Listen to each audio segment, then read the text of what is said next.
से इधर थोड़ा सा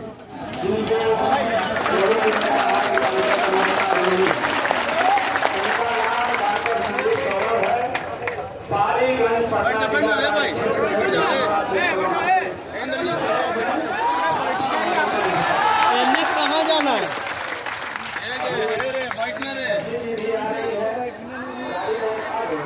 काला मास्क लावे ले, काला शर्ट पहन के गमछा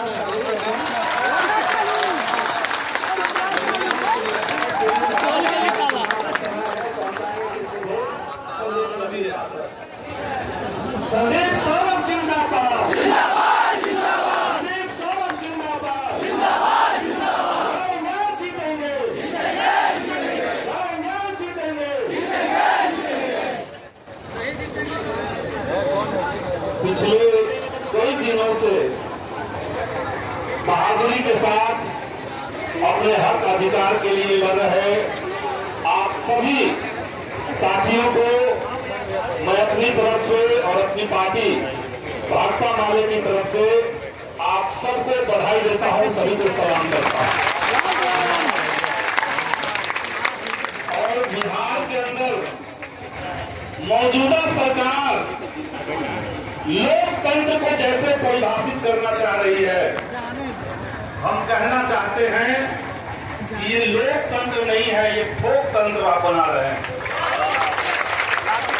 आप बिहार में ऐसा मिसाल बनाना चाहते हैं कि कोई नौजवान अपने हक अधिकार के लिए आवाज न उठाए, कोई आवाज उठाएगा तो हम लाठी चला देंगे। ये आप लोकतंत्र का मतलब बनाना चाहते हैं। आप समझिए, ये बिहार है, आंदोलन के दम पर, क्रांतियों के दम पर ये राज्य बना है। और आज उसी राज्य के अंदर अपने संवैधानिक अधिकार के लिए भी कोई आवाज उठा रहा है, तो इनको प्रोत्साहित करने के बजाय ये सरकार एक झटके में 8,000 संविदा कर्मियों को अरे इधर से हटिए हो।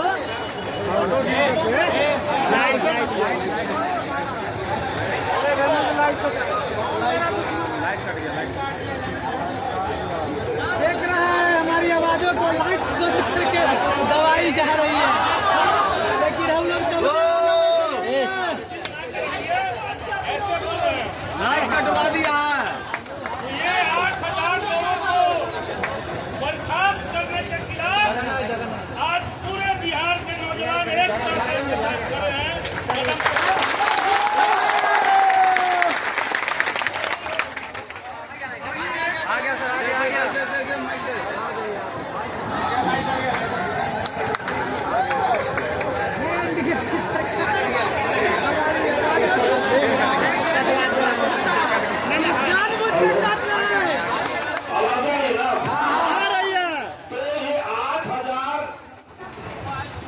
युवाओं की बर्खास्तगी के खिलाफ हम लोग आवाज भी उठा रहे हैं। और अभी अभी भूमि सुधार एवं राजस्व विभाग के अपर मुख्य सचिव दीपक कुमार सिंह जी के साथ आपके टीम के जो लीडर्स हैं उनके साथ एक प्रतिनिधि मंडल, जिसमें हम भी थे, शशि यादव जी भी थी, रणविजय जी थे, और 5-7 जो आपके आंदोलन के नेतृत्वकारी साथी हैं, हम लोग मिल करके सीधे आपके बीच में आ रहे हैं।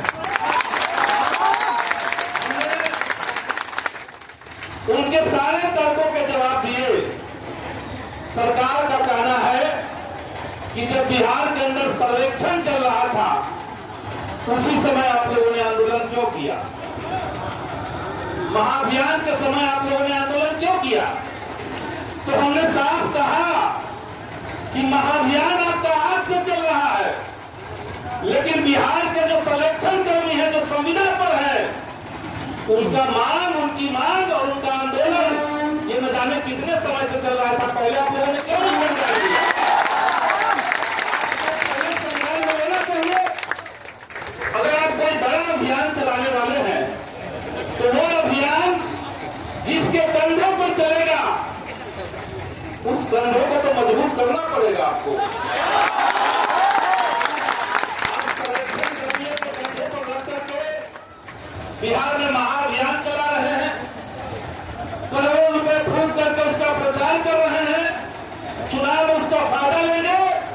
लेकिन जो सर्वेक्षण कर्मी हैं उनको अगर ईएसआई का अधिकार नहीं मिलेगा, पीएफ का अधिकार नहीं मिलेगा, उनको नौकरी में अगर सामाजिक सुरक्षा नहीं होगी, तो कैसे आपका महाअभियान चलेगा?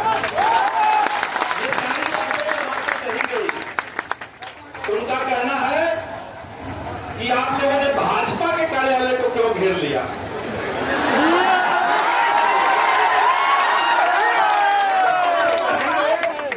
कि सरकार में भाजपा है तो हम लोग नेपाल चले जाएंगे क्या? घेरा सरकार में होगा उसी के सामने आंदोलन होगा। और हमने तो देखा आपके आंदोलन में हम लोग आए थे इससे पहले, और जब हम माननीय मंत्री जी को कॉल लगाए यहां से निकलने के बाद, हम चाह रहे थे कि उनको कहा जाए एक शिष्टमंडल से आप मिल लीजिए, अपना जवाब दे दीजिए, लेकिन कोई रिस्पॉन्स जब नहीं आया। और 2 दिन बाद हमने देखा कि माननीय मंत्री जी कांग्रेस के दफ्तर में तोड़फोड़ करने में आगे आगे चल रहे थे। तो आपके विभाग के लोग आंदोलन कर रहे हैं, हमारे नौजवान भूख हड़ताल पर बैठे हुए, तबीयत खराब हो रही है, और आपको इनसे बात करने का समय नहीं है। आप बात नहीं करेंगे, आंदोलन चल रहा होगा, और आप चाहेंगे कि भाजपा का दफ्तर पे कोई आंदोलन ना हो, कोई जुटान ना हो। ये बिहार में संभव है ही नहीं। बिहार में आज के समय में जितने आंदोलन हो रहे हैं, ये गर्दनी बाग है। इस जगह को सरकार ने अलॉट कर दिया है कि यहाँ पे आप प्रोटेस्ट कीजिए, आंदोलन कीजिए, लेकिन इसको पिंजरा बना दिया गया चारों तरफ से। एग्जिट पर और एंट्री पर दोनों साइड में सरकार की जब मर्जी होगी,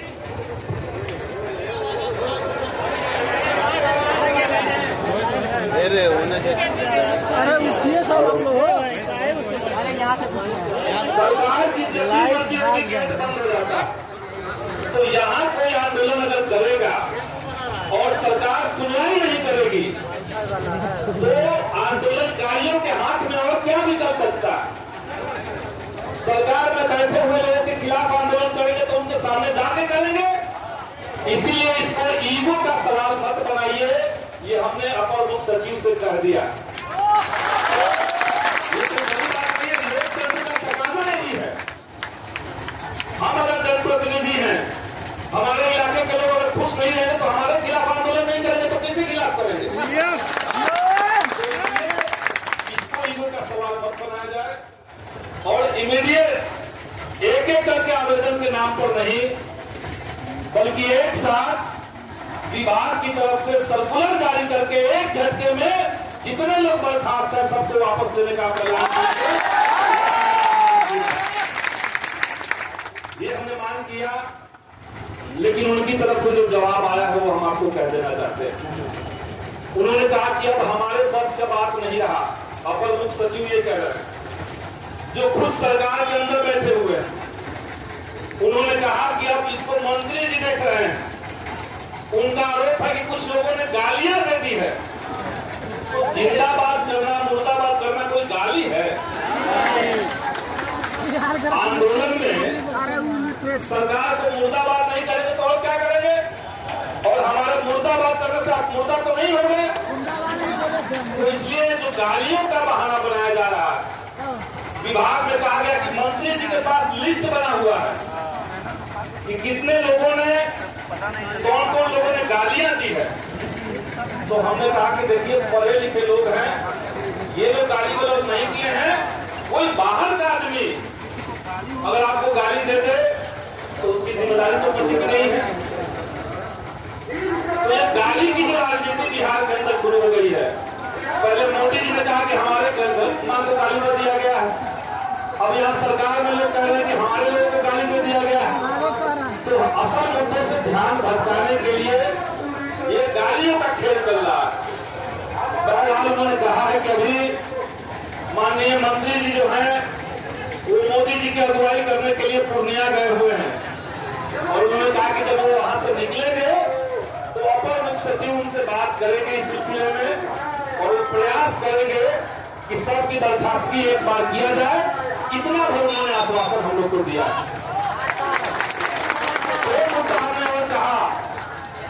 हमने कहा कि कुछ चीजें ऐसी थी जिसको ये सरकार चाहती तो इमीडिएट उसका समाधान हो जाता।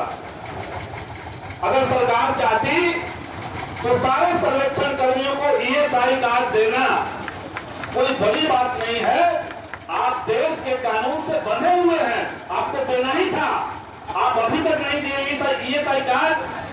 आपने पीएफ में अपने तरीके से कोई फंड नहीं लगाया, ये तो आपको करना ही था।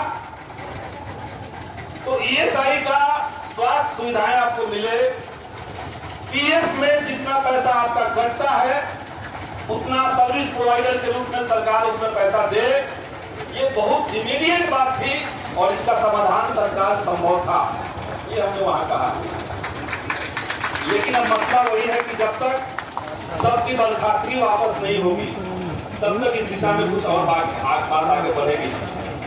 तो बर्खास्तगी के खिलाफ हम लोग प्रयास कर रहे हैं। वहां अपर मुख्य सचिव से मिलने से पहले हमने माननीय मंत्री जी को भी फोन किया, लेकिन जो स्वाभाविक है वही हुआ, उन्होंने फोन रिसीव नहीं किया। तो ईएसआई पीएफ वाला मामला और कोई बहाली अगर इस तरह की आती है उसमें से हर साल के हिसाब से 5 अंक देना ये सुनिश्चित किया जाए, ये पहले ही बिहार के कानून में है। तो सर्वेक्षण कर्मियों के लिए केवल नहीं हो सकता, इसका तो कोई मतलब नहीं है। तो ये कुछ मांगे जो है वो तत्काल पूरी हो सकती है, लेकिन हमारा फोकस है पहले इमीडिएट बर्खास्तगी का खत्म होना। टर्मिनेशन जो आपको कर दिया गया है उसको सरकार विड्रॉ करे, वापस ले, ये मांग हम लोग लेकर के संघर्ष करेंगे। और हमें लगता है कि बहुत जल्द इस मामले में जो दबाव हम लोग बना रहे हैं लगातार, सरकार को इसको सुनना पड़ेगा। वरना हमारा क्या है, युवाओं के पास क्या है, जो लोग इस आंदोलन में बैठे हैं उनके पास खोने के लिए क्या है? कुछ नहीं है। उनके पास खोने के लिए कुछ नहीं है। संविदा कर्मी का एक गुलामी का बेड़ी के अलावा और कुछ नहीं है, और पाने के लिए पूरा अपना हक और अधिकार यहाँ बचा हुआ। तो इसीलिए संघर्ष को जारी रखिए। आपके इस संघर्ष में हमारी पार्टी के राष्ट्रीय महासचिव कांग्रेस दीपंकर भट्टाचार्य जी लगातार उसको इस आंदोलन पर नजर बनाए हुए हैं और कई जगह पे हम लोग अप्रोच कर रहे हैं। लेकिन सत्ता जो है वो आज के समय में अहंकार का दूसरा नाम हो गया। तो उनको कह देना चाहते हैं कि अगर आप अहंकारी हैं तो बिहार के ये सारे नौजवान एकजुट होकर के आपके अहंकार को चूर चूर करना भी जानता है। समय नजदीक है, हिसाब हम लोग करने लग जाएंगे तो सरकार को महंगा पड़ जाएगा। इसलिए उनकी बेहतरी इसी में है। हम लोग समय देकर के आए हैं, समय हम लोगों ने दे दिया है और हम चाहेंगे कि जल्द से जल्द उनका संज्ञान लिया जाए, बर्खास्तगी खत्म हो, फिर बाकी मुद्दों पर हम लोग अलग से बात करके उसमें से कुछ मुद्दे जो तत्काल होने लायक है उसको हम तत्काल करवाना चाहेंगे। तो इतना ही रिपोर्टिंग हमारी तरफ से फिलहाल है, इतना ही बात कर करके अपनी बात को खत्म करते हैं। आज एक बात और वहां पे कहा गया, उन्होंने कहा कि इंडिविजुअली अपील तो बहुत लोग कर रहे हैं। अभी तक 1700 के आसपास उनके पास व्यक्तिगत जो है वो चला गया है अपील। तो आप सभी साथियों को हम ये कहना चाहेंगे कि आप सही कदम पर थे। आपकी मांग जायज थी, कोई नाजायज मांग आपकी नहीं थी। तो आप लड़ रहे थे, सही मांग के लिए लड़ रहे थे, इसलिए आपकी एकजुटता और तीसरा कदम है। सही मांग और एकजुटता के साथ साथ आगे बढ़िएगा तो आप सब लड़ाई जीत पाएंगे।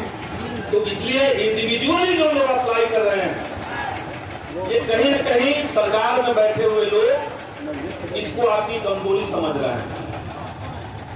ये हमारा सुझाव है कि संघर्ष को बनाए रखिए। आज जब सरकार कह रही है कि हम 1 करोड़ लोगों को नौकरी देंगे, झूठा ही सही, लेकिन अगर उनको कहना पड़ रहा है तो आप जैसे नौजवानों का दबाव उनके ऊपर काम कर रहा है। तो जब घोषणा कर रहे हैं कि हम नौकरी देंगे, और थोड़ा हम लोग का लगन के साथ जो है जहाँ से हो रहा है वहाँ से प्रयास कर रही है, उनका मैं अपने श्रम की ओर से तहे दिल से धन्यवाद देना चाहता हूँ। सबसे पहले हमारे तमाम कर्मियों को और जो इसका नेतृत्व कर रहे हैं उन तमाम साथियों को मैं स्कीम वर्कर्स फेडरेशन की ओर से और भाकपा माले की ओर से अपना क्रांतिकारी सलाम पेश करती हूँ। साथियों, विस्तारपूर्वक मालीगंज के विधायक संदीप सौरभ जी ने बताया, तो उनका जो बार बार ये कहना हो रहा था कि हड़ताल ऐसे नहीं होती है, बात करनी चाहिए थी। कौन लोग बात करने के लिए आए? क्योंकि अगर वार्ता विफल होती, हम लोग मांग नहीं मानते, तब हड़ताल पे जा सकते थे। वो ऑफेंसिव या बात कह करके लेना चाह रहे थे। मगर आपके इधर से ही एक साथी ने कहा कि हम 22 से ही, उन्होंने ही कहा कि 22 में से ही हम लोग कोशिश कर रहे हैं, और 22 में एक बार आपसे वार्ता हुई थी मगर कोई रिजल्ट नहीं निकला। उन्होंने कहा आप थे? तो इन्होंने कहा जी मैं था। उसके बाद उनके पास इसका कोई जवाब नहीं। पदाधिकारी आप लोग बेहतर तरीके से जानते हैं कि पदाधिकारी चाहते हैं कि कैसे आपके नेताओं को, आपके आंदोलन को डेमोरलाइज कर दिया जाए, कैसे डाउन कर दिया जाए आपकी मानसिकता को, इसका सबसे पहले वो काम करते हैं। और आपके पूरे आंदोलन को कैसे तोड़ दिया जाए, इस काम को वो सबसे पहले करते हैं। तो जैसे दूसरी बात जो उन्होंने कहा कि सबसे इंडिविजुअल अपील करने में क्या दिक्कत है भाई? जो इस संघ के अध्यक्ष हैं उन्होंने ही तो अपील किया है सबसे पहले। तो इधर से कहा गया कि वो तो एक दिन भी आंदोलन में शामिल नहीं हुई और अब इस्तीफा दिए नहीं दिए, मगर इधर से यही कहा गया कि वो तो एक दिन भी शामिल नहीं किए। तो उन्होंने कोई अपील ही कर दिया तो कौन बड़ी बात हो गई? कोई आंदोलन को वो लीड नहीं करते। तो आप समझ लीजिए कि कैसे एक एक गतिविधि पर सरकार की नजर है। दूसरी बात उन्होंने कहा, जब हम लोग इधर से बात किए तो कहा कि भाई आप लोग